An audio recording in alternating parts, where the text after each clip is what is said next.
invitada. Bienvenido a la 19ª edición del Aula de Poesía de Elías Rosa Navarro.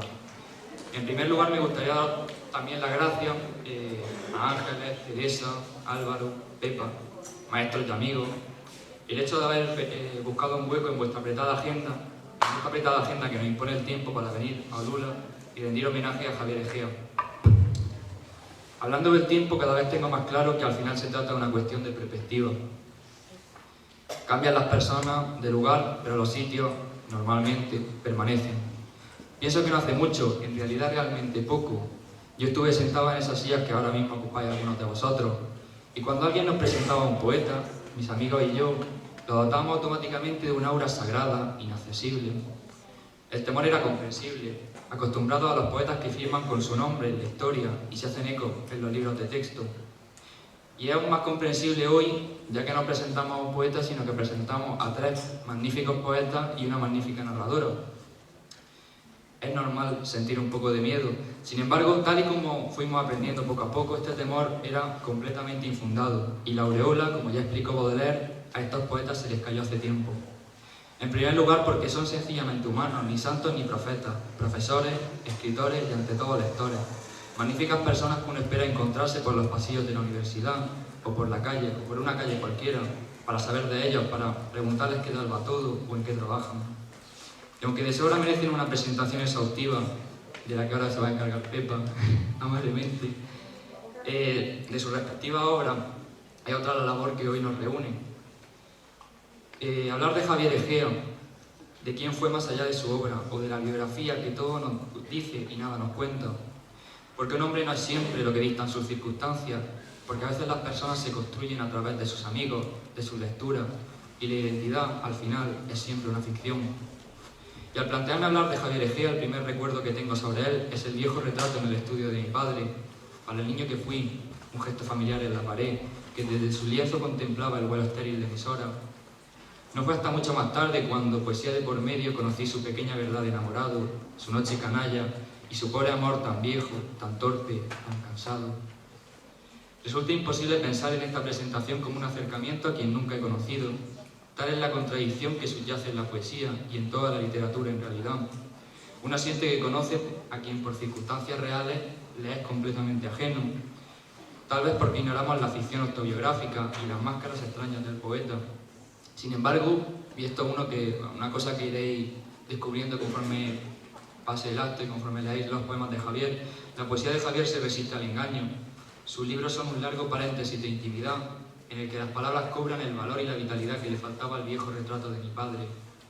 No conozco a Javier Egea, lo confieso, igual que vosotros tampoco lo conoceréis al cerrar este cuadernillo o al terminar el acto. Sin embargo, cuando hoy vayáis a casa, te abandonéis con resignada paciencia vuestros asientos, esos asientos que en un momento yo también ocupé. Sentiréis una mano en el hombro que garantiza un amigo, tal vez porque la poesía es ese pequeño pueblo en armas, como decía Javier Egea, en el que nada se olvida, ese lugar que se resiste a los mapas, esa casa en la que siempre estáis invitados, aunque sea por escrito. Muchas gracias, chicos.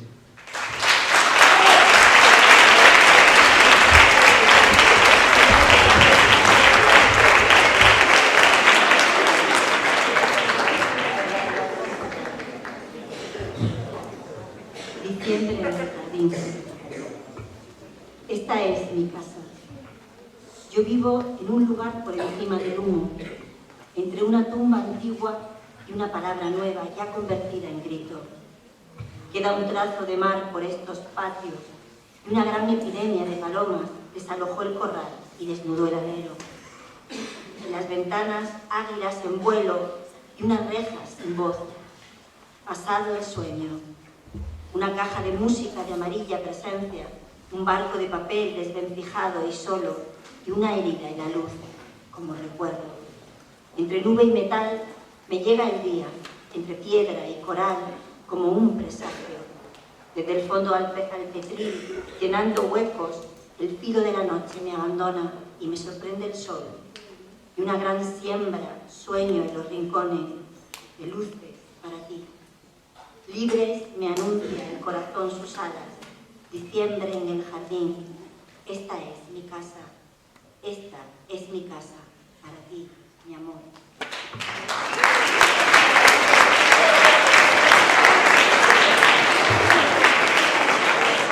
Bueno, la casa de Javier Egea eran todos sus amigos, ¿no?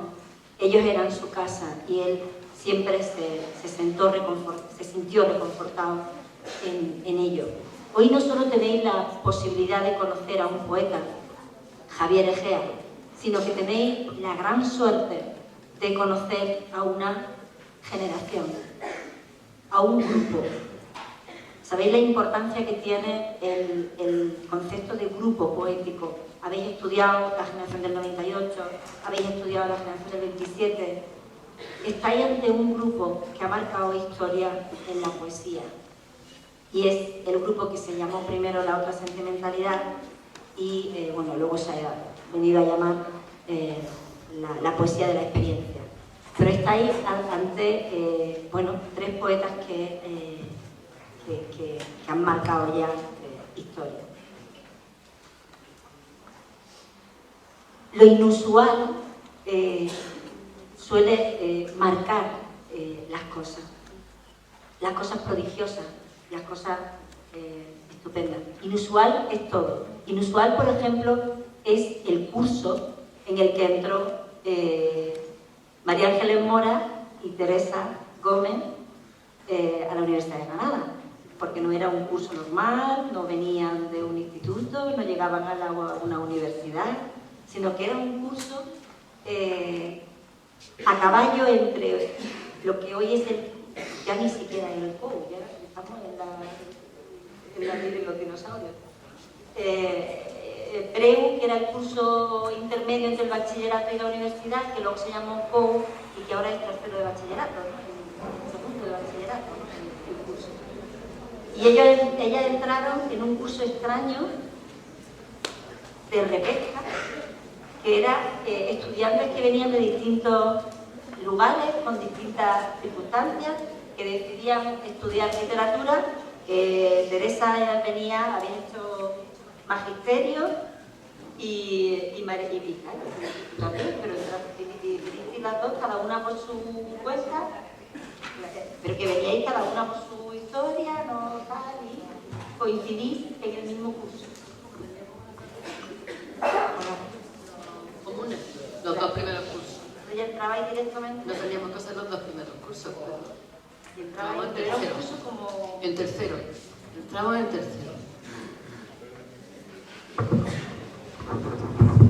Fue el año, que es lo que quería decir, Pepa, que no hubo, o sea, porque fue el paso del preuniversitario al COU y no hubo COU. Y entonces los alumnos eran los que venían de otras carreras, magisterio, los que venían también de mayores de 25 años, también había varios, parece, recuerdo de una señora que era la madre de Mercedes, sí. La verdad es que os agradezco mucho que estéis contando eso porque me estoy enterando ahora.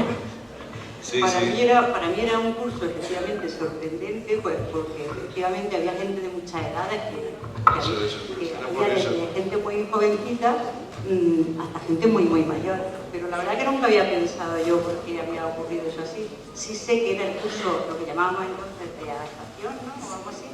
Y que, bueno, era el tercero para todos igual, solo que para nosotros era selectivo, es decir, que si no aprobábamos todo, pues no podíamos pasar a cuarto. Y es verdad que ya había lo que sí me llamó a mí la atención es que no había grupo, porque realmente cuando tú entras en tercero en una carrera, pues ya hay un grupo y tú estás un poquito al margen. Pero aquí todos veníamos de sitios diferentes, pero no sabía que había sido por eso. Sí, por eso. Y además, si os acordáis, era un curso más pequeño que los normales. Yo creo que la única orla que guardo la verdad que estáis vosotros, está Federico García Lorca, como profesor. Y luego, bueno, en lo que decía Pepa de la casa, el poema que ha leído de Javier, hay una anécdota muy graciosa, que es que él tenía una casa en una calle que se llamaba Arzobispo, que se llama Óscar Romero, que fue un jesuita que mataron en El Salvador, fue, ¿no? lo asesinaron los grupos paramilitares, y da la casualidad que este año ha sido beatificado, propuesto para la santidad, Óscar Romero.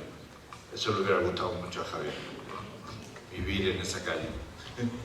Vosotras venís, por un lado, os conocéis en la facultad, os conocéis a Álvaro, como profesor en ese momento,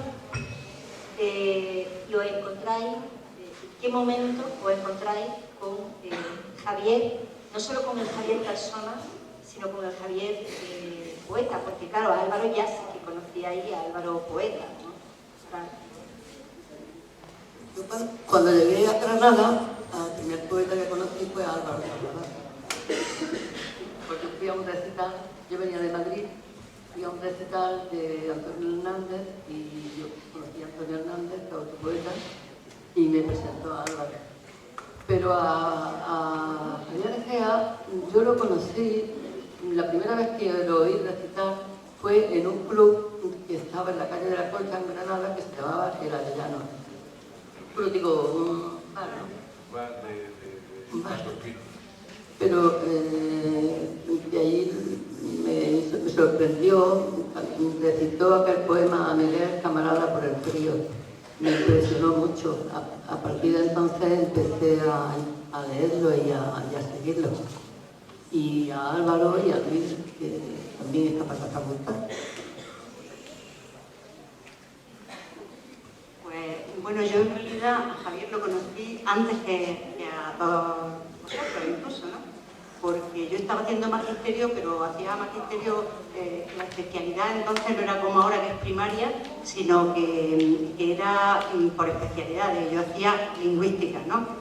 Y bueno, ya escribía poesía y me gustaba muchísimo la poesía, y había conocido a Javier Egea como poeta, no como amigo ni nada de eso, como poeta, y lo perseguía por ahí, cada vez que recitaba o que hacía algo, lo perseguía. Y cuando acabé magisterio, que es cuando me pasé hispánica, entonces fue cuando conocí a Ángeles Mora, a Álvaro Salvador y al que se considera el maestro de nuestra generación, a Juan Carlos Rodríguez, que era un profesor también de la facultad, como Álvaro, como... Bueno, Luis García Montero entonces era un compañero también, no era un profesor. Y bueno, pues ¿qué significó para mí? Significó algo impresionante realmente, porque fue como tener que reaprender todo lo que yo sabía hasta ese momento. Al encontrarme con estos profesores que me enseñaban otra forma de ver la literatura, otra forma de leerla, otra forma de entenderla, pues me encontré con que a lo mejor yo llevaba un tiempo recibiendo el legado que se me pasaba de una manera sin llegar a entenderlo del todo, ¿no? Así que para mí esta gente supuso en realidad una ventana enorme que se abrió y por la que salté sin pensármelo dos veces. Luego resultó que los que eran mis profesores, que era Álvaro, que era Juan Carlos, fueron mis amigos a través, entre otras cosas, de Ángeles Mora, que no se conformó con aprender todas las lecciones del maestro Juan Carlos Rodríguez, sino que se fue a vivir con él, y ya a través de ella pues entramos en ese círculo que ya no eran nuestros profesores, sino que eran nuestros amigos también, ¿no? Bueno, Álvaro, tu caso con Javier es distinto, tú lo conoces cuando Javier empieza a escribir. De hecho tú tienes poemas inéditos de los primeros poemas de Javier que te daba para leer. Tú eras amigo primero de su hermana, erais prácticamente vecinos. ¿Cómo surge esa amistad y cómo surge el grupo, ¿no? la otra sentimentalidad? Sí, yo lo conocí a Javier muy pronto, porque él era un vecino mío. Yo vivía justo enfrente de su casa, que era una de las casas señoriales que había en el ensanche de Granada, en la calle Recogida. Todavía está la casa, pero ahora está convertida en un hotel. Era la casa de sus padres, de su familia. Y yo conocía, porque él era un poquito menor que yo, tenía 3 años menos que yo. Entonces yo era amigo de su hermana, de la pandilla, de su hermana, de Carmen. Y de pronto un día, después de yo entrar en la facultad, al año siguiente de entrar yo en la facultad, que hicimos una revista de poesía, una revista universitaria. De pronto un día él se me acercó, me dijo que él escribía también poemas y que quería darme algunos para la revista. Entonces me dio unos cuantos poemas que son los que conservo. Poemas de juventud, muy juveniles todavía, muy primerizos, pero en los que ya se veía un poco lo que iba a ser él en el futuro y digamos la formación que estaba adquiriendo, una formación clásica, muy sólida. Él siempre fue un poeta de métrica, de estudiar muy a fondo el verso y la estructura del poema, un poeta muy exigente en ese sentido. Y bueno, ya desde entonces nos relacionamos mucho porque unas veces por la poesía y otras por la política, porque los dos estuvimos activos en la resistencia ante el franquismo, en células estudiantiles y políticas. Y finalmente, a principios de los años 80, finales de los 70, principios de los 80, empezamos a frecuentarnos mucho porque a través de la enseñanza del profesor Juan Carlos Rodríguez, al que se ha referido Teresa, empezamos a pensar en un tipo de poesía diferente, distinta a la que se escribía hasta entonces. Y bueno, teníamos muchas discusiones, muchos debates, muchas reuniones, a las que se unió también Luis García Montero, que era más joven y que era alumno mío en la facultad. Javier siempre rondó por la facultad, incluso se matriculó un par de veces, una vez a Filología Hispánica y otra vez a Biblioteconomía, pero nunca acabó de completar ninguno de los estudios porque él era una persona demasiado exigente, demasiado libre y prefirió formarse de un modo autodidacta. En fin, eso fue mi primer contacto con Javier. ¿Cómo surge, cuando empieza a surgir con la publicación de la otra sentimentalidad, cuánto se pertenece, se gesta el grupo, ¿no? Con el manifiesto? Bueno, como fruto de todas esas discusiones y debates y hablando también con el profesor Juan Carlos Rodríguez, con el que nos reunimos mucho, también en aquellos años estábamos intentando poner en marcha un instituto de teatro y teníamos con Juan Carlos muchas reuniones en mi casa. Entonces, a partir de ahí, pues ya pensamos en reunir las ideas teóricamente en una especie de manifiesto y sobre todo empezar a escribir de esa manera nueva que queríamos nosotros, que era pues adaptando un poco los tópicos y los recursos poéticos al cambio que se estaba produciendo en España, que era un cambio muy grande, muy radical, desde la dictadura a la democracia, ¿no? Ese cambio que parece solamente político, pero era un cambio también de estético, de sensibilidad, como se suele decir en general, pero que nosotros preferimos llamarlo sentimentalidad para ser más radicales, más materialistas, es decir, una sentimentalidad nueva que intentara reflejar los sentimientos nuevos respecto al amor, respecto a la patria, respecto a la amistad, respecto a la familia, que se estaban generando en un país que era un país nuevo, es decir, que se estaba, digamos, levantando y organizando como un país diferente, como un país nuevo. Esa fue la idea, ¿no? A la que, digamos que el primer núcleo fue el nuestro, de nosotros tres, pero enseguida a ese núcleo se unieron María Ángeles y Teresa y otra poeta también, que ahora está un poco más retirada, pero que también es muy buena, Inmaculada Mengíbar, y también otros poetas como Antonio Jiménez Millán, que estaba en Málaga, y Benjamín Prado, que estaba en Madrid, pero venía mucho a Granada a aprender poesía. Y estoy citando sus mismas palabras, ¿no? Él se desplazaba desde Madrid para estar con nosotros en Granada. Yo creo que cuando llegué a Granada yo os conocí a vosotros y empecé a estudiar en la facultad. Ya estábamos hablando de la autosentimentalidad. Yo estaba escribiendo mi primer libro y tú me hablabas de la autosentimentalidad. Y cuando escribiste el manifiesto ya se habían publicado libros en ese sentido, vuestro. Y el libro también. Se había publicado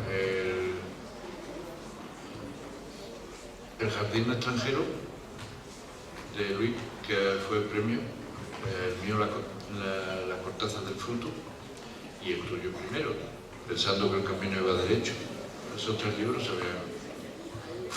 Hay una anécdota sobre ese título mío, Pensando que el camino iba derecho.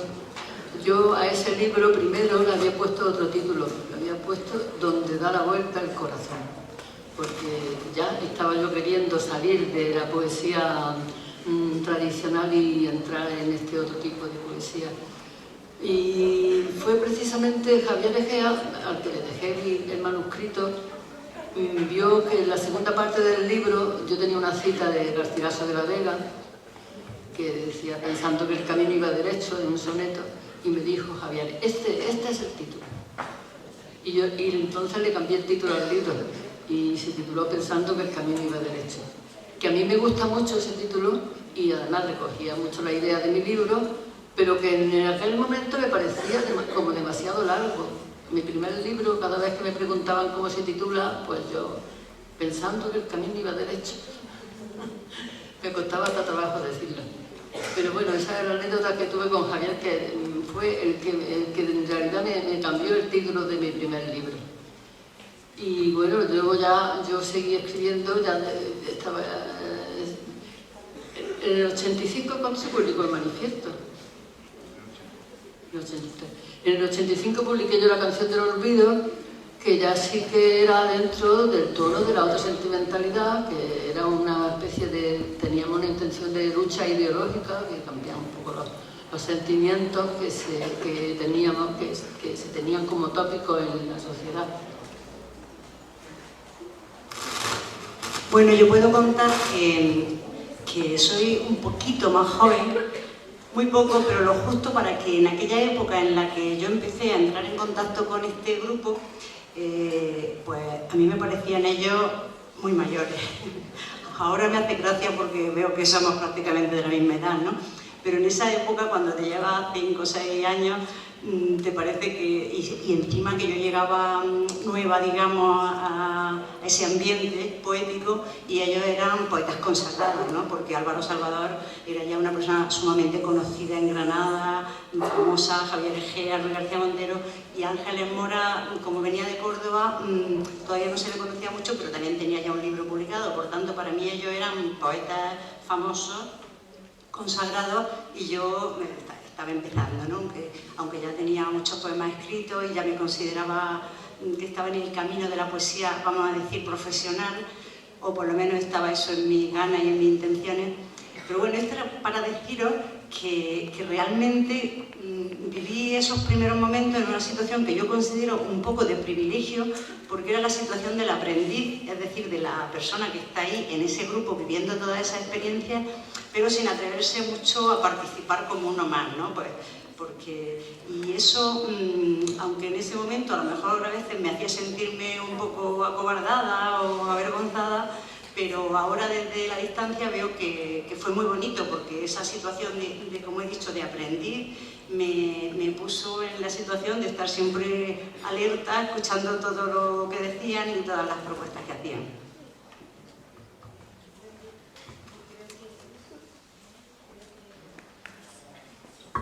Ahora que en este punto sería muy bien leer algún poema. Yo incluso propondría leer primero un poema vuestro para que ellos os conozcan, que hayan estado trabajando tanto a Javier y los versos de Javier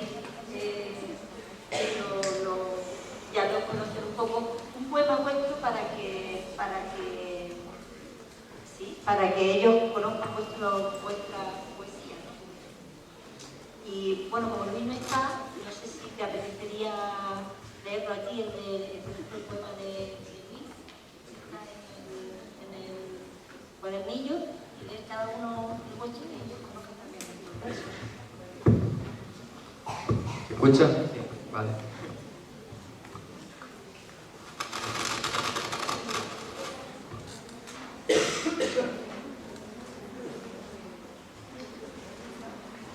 El orden, yo creo que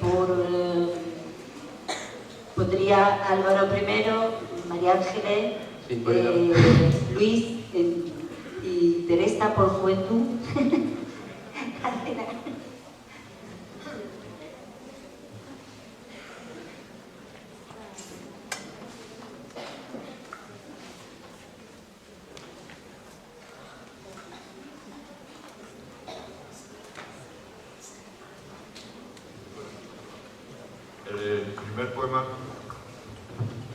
El poema que yo le dedico a Javier, en realidad no es solamente un poema dedicado a Javier, sino, en cierto modo, a todos nosotros, los de aquella época. Se llama Verano del 83 porque fue un año muy significativo para nuestro grupo. Y entonces, como podréis notar, el poema es una evocación de ese verano una vez pasado una serie de años. Dice: sé que aquellos días de amistad y aventura pudimos ser felices. Nos esperaban las puertas de la gloria junto al mar azul de la bahía y la ilusión por transformar el mundo, las palabras, aún estaba intacta. Mas por encima de todo, yo recuerdo abrazos, noches en las terrazas hasta cerrar el alba, largas conversaciones al arrullo del mar, en las que siempre se hablaba de nosotros y nuestra vida juntos, de allí a la eternidad, cabalgando en el filo de versos imposibles. Quizá ahora, cuando han huido demasiados años y tantos sueños se han desvanecido, arrastrando con ellos sentimientos, ilusiones que creímos razones, yo necesite preguntarme qué fue de aquellas noches de amistad, de aquella fe en nosotros y en la vida por venir, de aquel fervor por escribir la historia de un país cargado de esperanzas. Recuerdo, como digo, los abrazos. Javier, algo bebido, buscando habitación donde dormir por horas. El amor de muchachas todavía inocentes, Mercedes, Mari Carmen, Isabel y alguna cuyo nombre se borra, ejerciendo de amantes imposibles para imposibles vidas de poetas. Quizá he comprendido demasiado tarde que aquellos años transcurrieron para no volver más, que la inocencia de sabernos únicos bajo la luz azul de la bahía o entre las piedras grises de ciudades abiertas al calor de los dioses protectores no han de volver jamás. Y sin embargo ahora, cuando este otro verano con su olor a esperanza vuelve a tomar mi vida por sorpresa 12 años más tarde, recuerdo aquellas noches tiernamente salvajes con su amor incipiente, con sus promesas de amistad inquebrantable y la ilusión por convertir los sentimientos en otros sentimientos más nobles y más útiles a través de la historia y las palabras. Me estremece el abrazo que dejaron prendido en nuestros hombros los viejos maestros, amigos de esas noches, abrazos ya perdidos para siempre. Y a veces necesito preguntarme, cuando no estamos juntos, cuando nuestra amistad apenas se conforma con un beso cordial o la lealtad hacia el rescoldo de una hoguera apagada hace años, ¿qué fue de aquel fervor? ¿Qué ha quedado en nosotros de aquel fuego sagrado, de la emoción que los maestros nos dejaron prendida en noches de amistad, en hermosa conjura con nuestra propia voz, con la palabra escrita?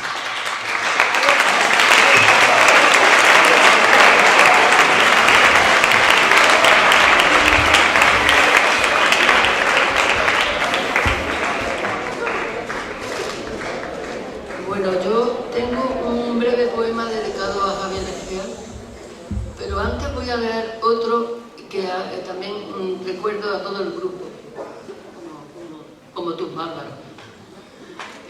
Se publicó en La canción del olvido y se titula O un verano después.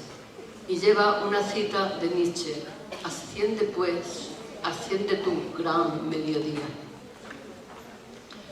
No era la sombra, no, bien lo supimos, eran las fresas para siempre, la suave pendiente del día para correr sin nubes, y la camisa blanca, y la barba surgiendo con la hierba.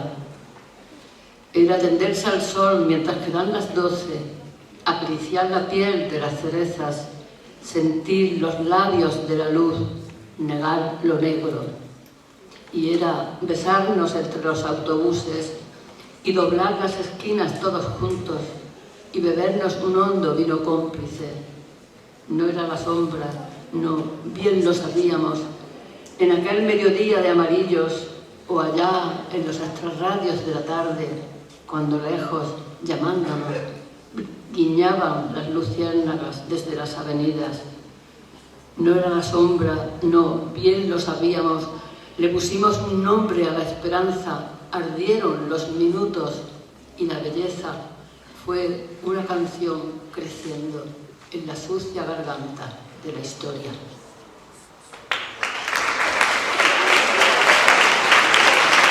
Gracias. Y ahora me vaya a permitir que haga un doblete y voy a leer este poema en breve que le dediqué a Javier Egea después de muerto. Se titula Cuando la muerte tiene un rostro amigo. La anécdota fue que yo entré en el barrio donde él vivía y entonces pues, escribí este poema, pensando en él. Yo no quise adentrarme en este barrio dulce que lo agregó a su vida. Fue cosa del azar, el lazarillo de mi día cansado. Así he llegado aquí, ciega, y casi me parece una profanación respirar la luz, beber el aire, pisar el rastro de su ausencia.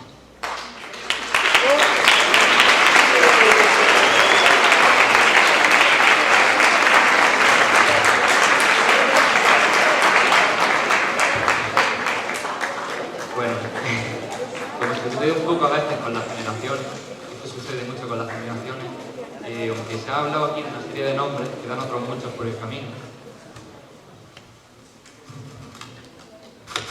Vale, pues repitiendo, como sucede mucho con las generaciones, se quedan muchos nombres por el camino.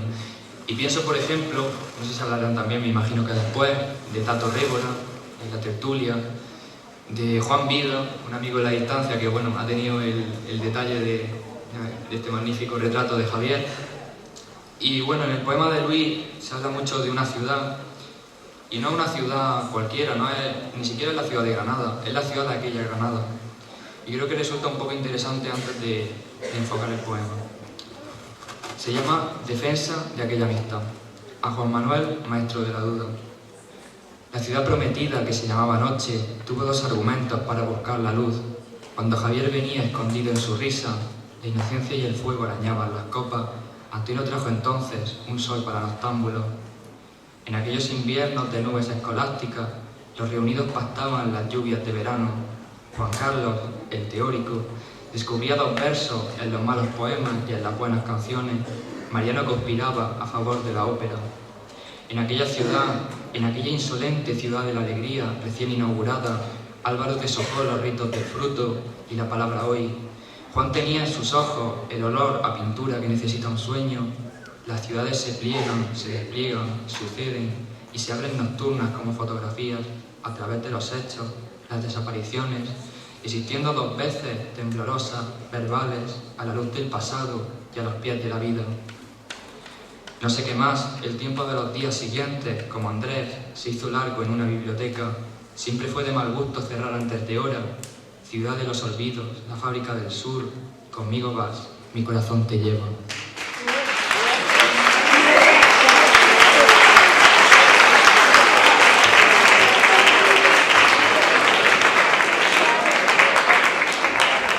Bueno, me ha encantado esta distribución de la mesa que ha hecho Pepa, según la cual al final me he convertido en la más joven de la mesa, por encima de Juan Javier incluso.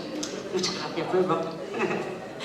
Bueno, pues este poema, que se llama Atillo para un ocaso, en realidad es uno de mis primeros poemas, precisamente de cuando, como he comentado, yo llegué a esta situación de mi vida, ¿no? Que ya había acabado magisterio y había empezado Hispánica, y de pronto me encontré con toda esta gente. Javier Egea, en aquella época éramos muy amigos, pasábamos muchísimo tiempo juntos y nos encantaba, porque como ha dicho Álvaro, él era un perfeccionista absoluto y le encantaba rastrear en los versos donde había un fallo de ritmo, donde había una contradicción ideológica, etcétera, etcétera. Nos encantaba hacer un poco ese análisis de cómo llevar a la poesía toda esa enseñanza que nos había transmitido Juan Carlos Rodríguez, porque aunque Javier no estaba en la universidad con nosotras, pero en realidad era un apasionado tal de todo lo referente a la poesía que era un experto absoluto, vamos. Conocía, por ejemplo, la obra de Juan Carlos Rodríguez al dedillo. Entonces, pues como digo, este es uno de los primeros poemas que yo escribí ya, digamos, con esas claves. Y no es, por tanto, ninguna casualidad que esté dedicado a Javier Egea, puesto que Javier Egea para mí fue un poco como ese foco que se pone sobre algo que está oscuro y se ilumina. Hasta el punto de que, por ejemplo, a mí no me gustaba Poeta en Nueva York, me gustaba Lorca, pero no me gustaba mucho Poeta en Nueva York, que hoy día es uno de mis libros favoritos. Pero, y él me dijo, bueno, ¿no te gusta Poeta en Nueva York? Vale, voy a leértelo. Y me lo leyó. Simplemente me lo leyó, no me lo explicó ni nada de eso, solo me lo leyó.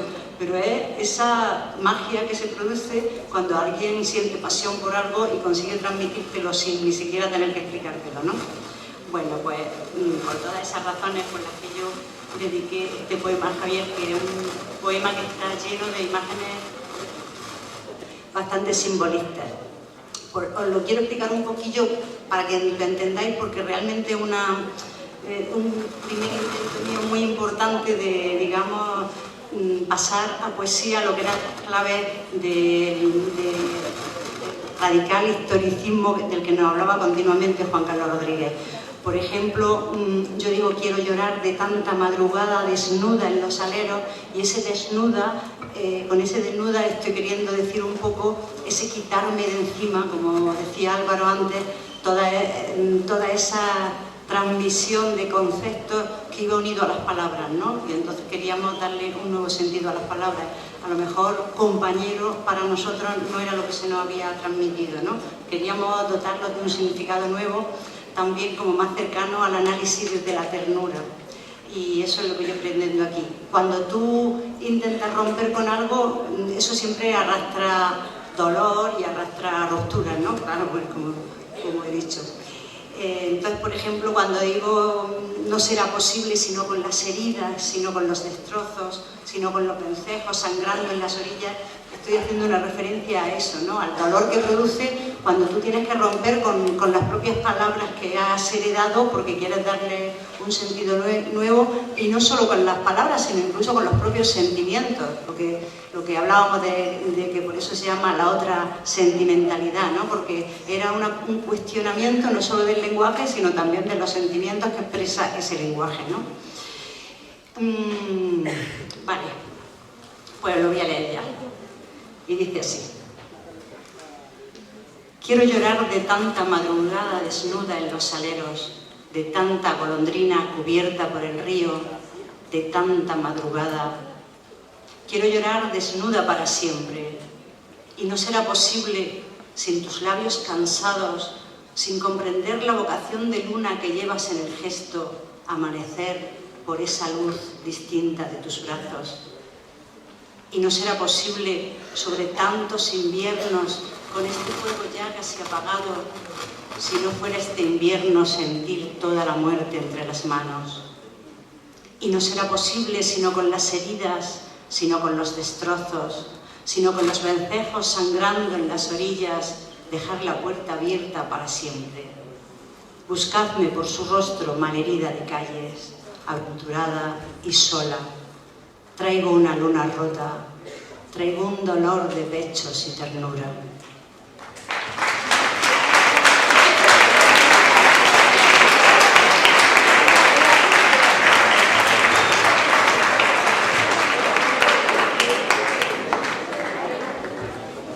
Bueno, y ahora sí,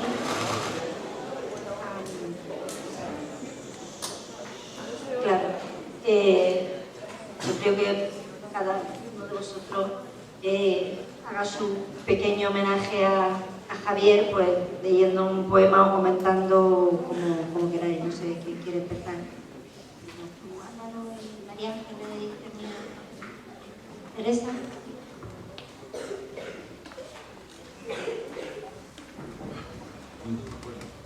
Bueno, voy a leer un poema de Javier que a mí me gusta especialmente, que tenéis en el librito Otro romanticismo.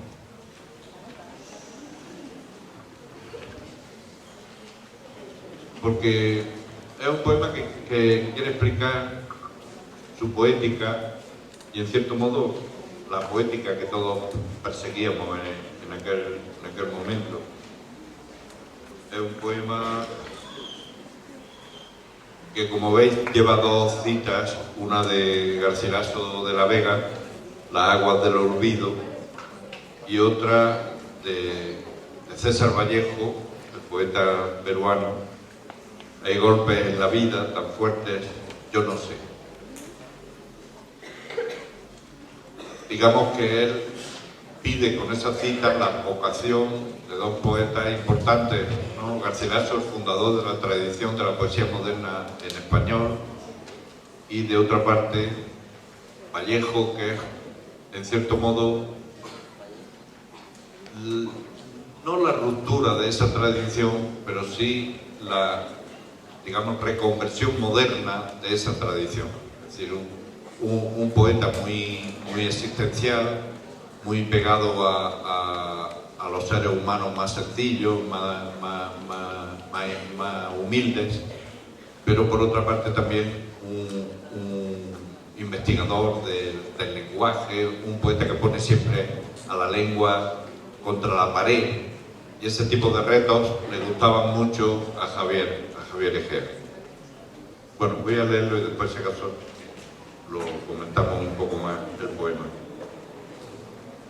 Te escribo nuevamente desde una tarde helada, de esas en que no puede el sentimiento y la obsesión, ese pingajo de la soledad, te derriba, te ocupa, sienta plaza en tu cuerpo y, lo más peligroso, te alumbra, te interroga.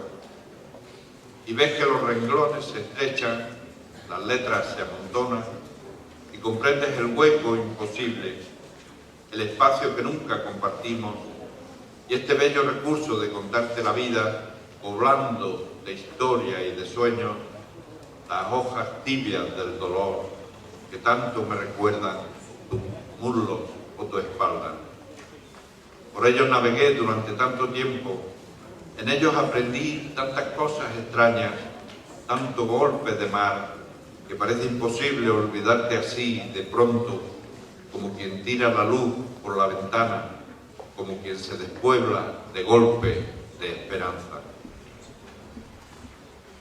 ¿Quién puede responder sin ningún truco a las preguntas viejas, enquistadas, hechas parte de ti?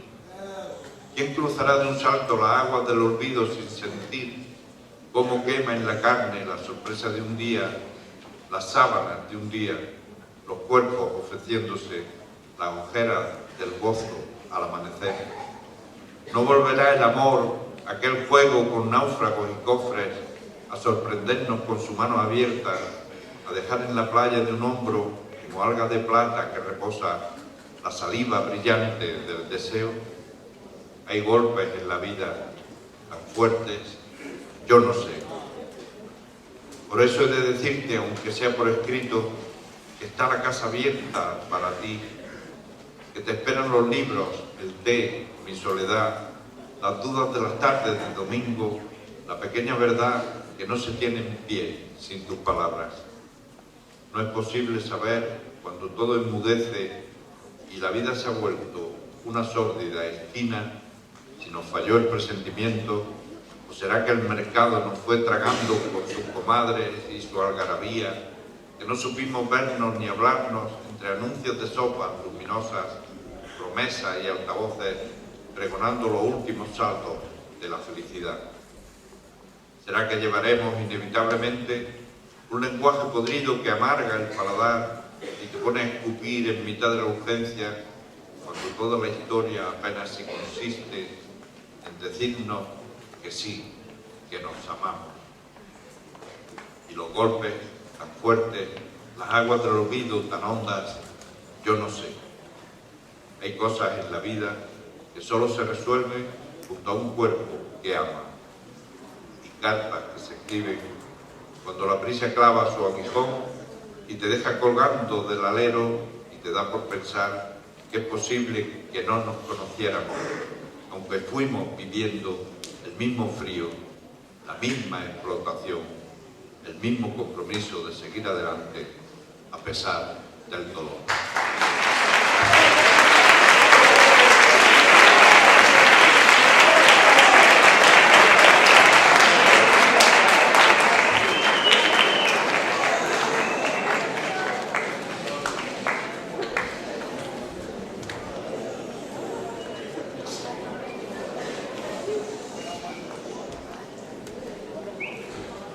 Bueno, pues yo voy a leer un poema que me gustó mucho siempre de Javier Cea, porque era un juego que hizo Javier entre la idea tradicional de la poesía que tenía, por ejemplo, Gustavo Adolfo Bécquer y la idea que traía la autosentimentalidad. Él escribió un poema que se llama Materialismo eres tú, jugando con la rima 21 de Bécquer, esa que dice, es poesía. Es poesía. La rima de Bécquer, es poesía, dice, mientras clavas en mi pupila, tu pupila azul. ¿Es poesía? Y tú me lo preguntas, poesía eres tú.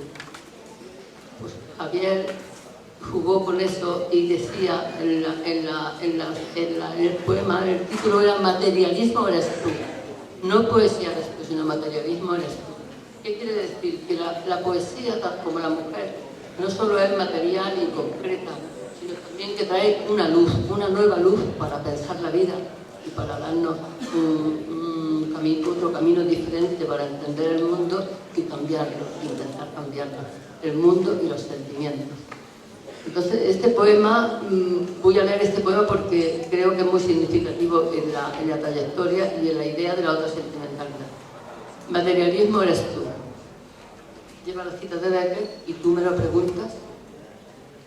Si supiste decirme que no estamos en paz, si venir a tus labios fue sentir el calor de un hermoso equipaje para siempre en los hombros, si se abrió el horizonte con sus ojos brillantes, con toda su extrañeza, si hay días, raros días, en que cruzas de pronto la calle y me sorprendes con alguna denuncia inesperada, si hay tardes, raras tardes, y me atrevo a contarte mi pequeña verdad de enamorado, que me atrevo a tirar por la borda algún jirón de esta memoria sucia de dominio, turbia de soledad. Si hay noches, raras noches, que cuando te descubro por una de esas calles que llevan al mercado, parece que una estrella de golpe me alumbrara.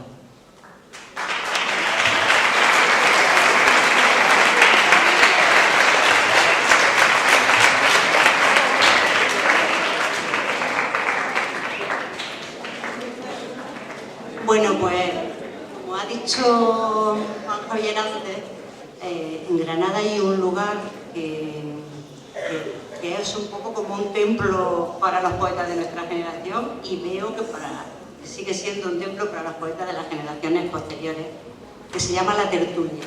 Es un bar, pero es un bar un poco especial donde hay música, donde llega gente de otros sitios. Está regentado por este hombre que se llama Horacio Révora, Tato, y que yo siempre he dicho que no sé dónde he aprendido más de poesía y de literatura, si en la Facultad de Letras o en la tertulia. Porque en la tertulia era donde hacíamos las prácticas, en realidad, ¿no?, de todo lo que aprendíamos.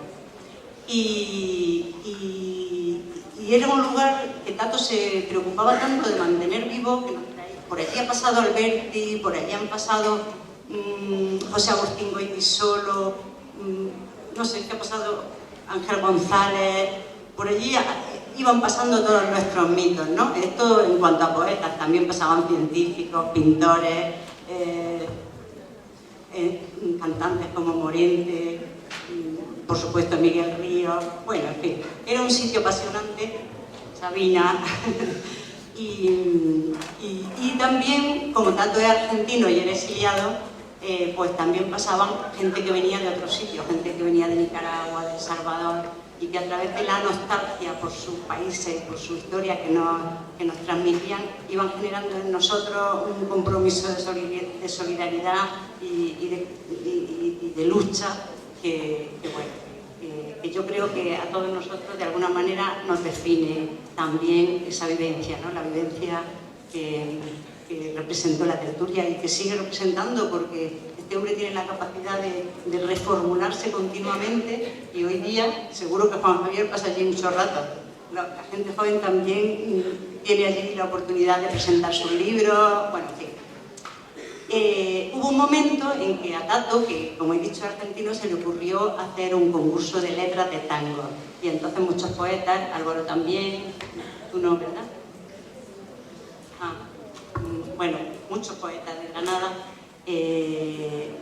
participaron en ese concurso, y los que acabamos de llegar no participamos. Entonces le vamos a proponer a Tato que haga una segunda edición de Granada Tango. Y yo escribí un tango también, pero después, y lo metió Tato en la segunda edición. entonces hay que pedir una tercera edición para que escriba yo también un tango, y Juan Javier una cuarta. Bueno, pues este fue el tango que Javier Egea escribió para ese libro, y me parece que ganó. Álvaro, ¿ganó este tango? Bueno, pues fue el primer premio entonces, ¿no? La Noche Canalla. Vale, este fue el primer premio, y desde luego es un poema espectacular. Pues tengo que decir que nuestra generación también, aparte de estar marcada por todas estas cosas maravillosas que hemos estado comentando, también, más que la nuestra, justo la anterior, estuvo muy castigada por la droga. O sea, nuestra generación perdimos muchísimos grandes amigos por drogas como la heroína, sobre todo, ¿no? Entonces aquí él está hablando de eso, os lo digo para que lo entendáis bien. Está hablando el caballo es el nombre, digamos, en argot que se le da a la heroína, y se llama Noche Canalla. Yo no sé si la quise, pero andaba conmigo. Me guiaba su risa por la ciudad tan gris. Ella tenía en su boca colinas de Ketama, y el cielo de sus ojos me pintaba de añil. Yo vi tantas estrellas como ella puso siempre en aquel cielo raso como un paño de tul. Ella llevaba el pelo como la Janis Joplin y los labios morados como el parfait d'amour. La he perdido en un bosque de jeringas brillantes por donde nos decían que se llegaba al mar. Se fue sobre un caballo de hermosos ojos negros. Por más que yo me muera, no la podré olvidar. Bajo el cielo ceniza me conduce en mis piernas. Esta noche no tengo ni esperanza ni amor. Solo queda el calor de mi pobre navaja. Hoy me he visto la cara de un retrato robot. A pesar de sus ojos he salido a la calle. A pesar de sus ojos me ha tocado vivir. En un barrio de muertos me trajeron al mundo. Esta noche canalla no respondo de mí.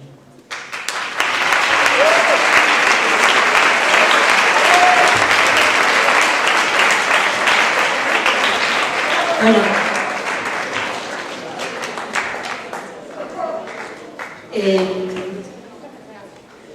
Yo creo, y estarán de acuerdo conmigo, tanto Teresa como María Ángeles como Álvaro, que conocimos bien a Javier, que hoy estaría muy emocionado de ver sus poemas, el trabajo que habéis hecho, con esos poemas colgados, forrando en los muros del gimnasio, y sobre todo con esas cartoneras tan bien hechas, con tanto cuidado, con tanto mimo.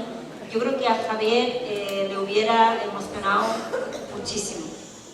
Para no alargar demasiado, yo propongo en este momento que si tenéis preguntas, tenéis, insisto, a tres poetas que son historia, ¿no? Que son generación, y podéis aprovechar para preguntarles sobre ellos, sobre su poesía o sobre Javier.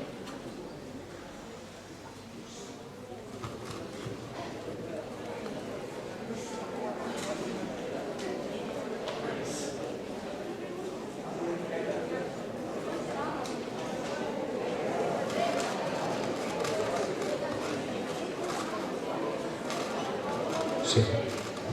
Si hay alguien que quiere hacer una pregunta, la verdad que siempre reservamos más tiempo para el turno de preguntas, pero dado que vamos bastante justos de tiempo y seguramente, bueno, ahora viene la actuación musical, en fin, daremos pie a un par de preguntas. José, ¿no? Venga.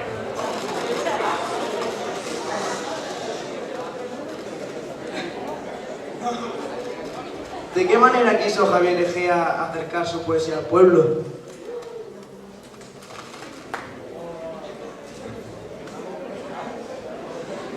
Bueno, él era una persona muy política también, aparte de escritor y poeta, y estaba muy concienciado socialmente. Precisamente a lo que me refería antes era esa idea de hacer un tipo de poesía que llegara a la mayor cantidad posible de gente. Es decir, una poesía comunicativa y a la vez reivindicativa de los derechos humanos, de las clases más humildes. Él era una persona muy solidaria, y era solidaria fundamentalmente con quienes de alguna manera estaban sometidos a una injusticia social o a un tipo de vida injusta, ¿no? Y también era solidario con los sentimientos, ¿no?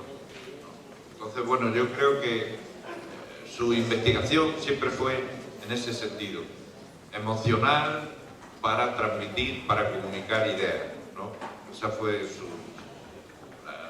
la base de su poética, y se basó mucho precisamente en la poesía tradicional, para poder llegar con más facilidad, para poder comunicar con más facilidad.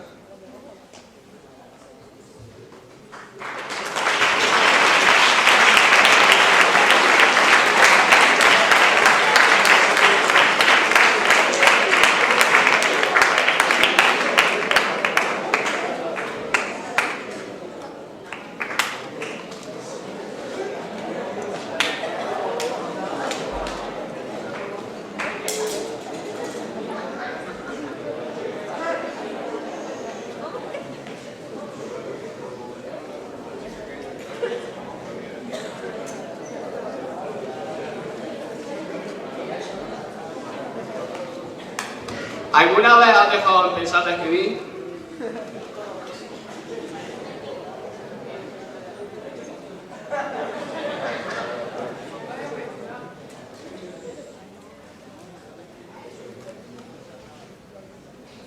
Yo no he pensado dejar de escribir.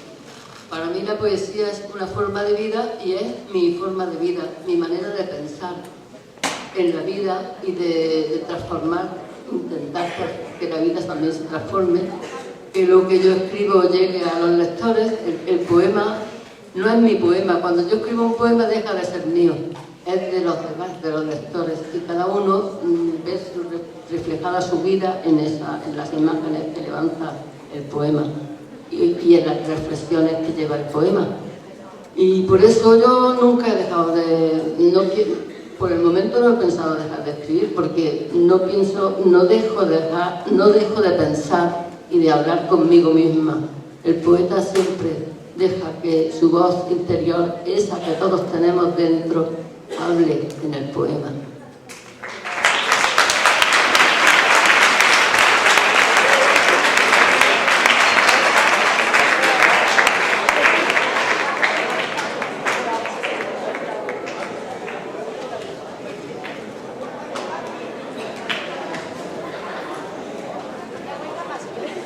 ¿Cuándo os disteis cuenta de que queríais ser poeta como identificación? Pues, a ver, mira, por ejemplo, en mi caso, yo es que desde que era pequeñita sentía que la poesía era mi lenguaje, vamos a decir. Hasta el punto de que yo siempre cuento una anécdota, yo vivía en el campo y por tanto, bueno, en mi casa no había libros, por supuesto, y tampoco había bibliotecas cerca en aquel momento antes de los 7 años. Y había como un supermercado ambulante, vamos a decir, que era como una camioneta que iba por el campo repartiendo lo que la gente necesitaba. Igual vendía sartenes que tomates, que poemas. Y vendía una cosa que eran como unas octavillas que eran romances. Y bueno, yo siempre estaba esperando que llegase en la camioneta para que mi madre me comprase un romance. O sea que creo que desde que sé leer, la poesía la sentía un poco como mi expresión natural, ¿no? Y luego cuando ya, pues como he dicho que vivía en el campo, para estudiar me tuve que ir interna al pueblo de al lado. Y allí ya tenía biblioteca y posibilidad de acceder a libros. Y casi desde el principio, me recuerdo, también teníamos muchísimas horas de estudio innecesarias desde mi punto de vista, a esa edad. Y uy, esto no se debe decir en un instituto, ¿no? Y yo me pasaba muchísimas horas de estudio, digamos, me las pasaba escribiendo ya, entonces no escribía poesía, escribía una especie de cuentecitos, pero estoy hablando de 9, 10, 11 años. O sea que en realidad yo desde siempre lo he sentido como una necesidad, la de expresar mis emociones o mis pensamientos a través de la literatura, vamos a decir.